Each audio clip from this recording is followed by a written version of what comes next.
Hello, everyone. Today, I'd like to talk about why living in a country does not necessarily mean you love it. We often look at someone who moved abroad and assume the move itself expresses admiration. But a place of residence is not always a place chosen from the heart. I recently watched a video by a Japanese man doing manual labor in the United States.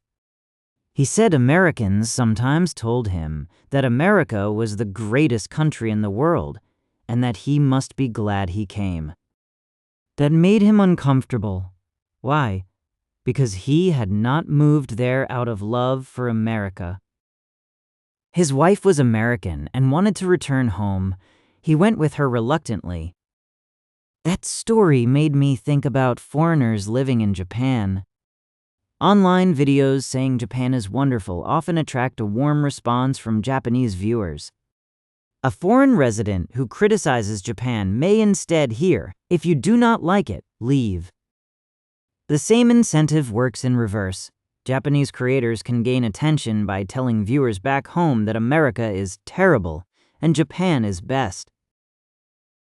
I cannot know which creators are sincere. The point is that praise and criticism do not perform equally. Real life is less tidy than an online slogan.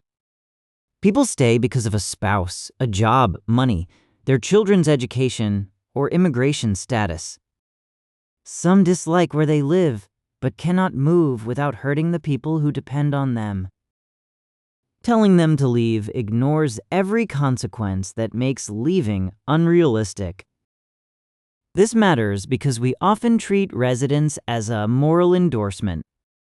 If someone lives in Japan, we assume they should be grateful, positive, and quiet about what they dislike. But no foreign resident is obligated to love Japan. They should be able to criticize part of the country and still live an ordinary life here.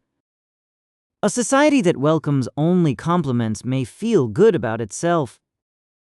A society that can hear honest criticism is healthier. It recognizes that belonging does not require constant praise, and that criticism is not the same as rejection.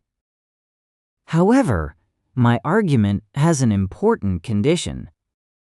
Tolerance does not mean that foreign residents should avoid insurance premiums or taxes while expecting others to support them. Paying what the law requires is a basic responsibility.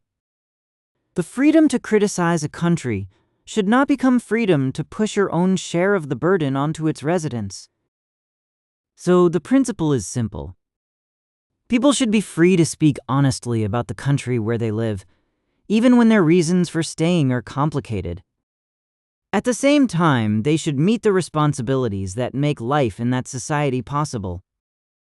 A country becomes more livable when it can accept both honest criticism and shared obligation.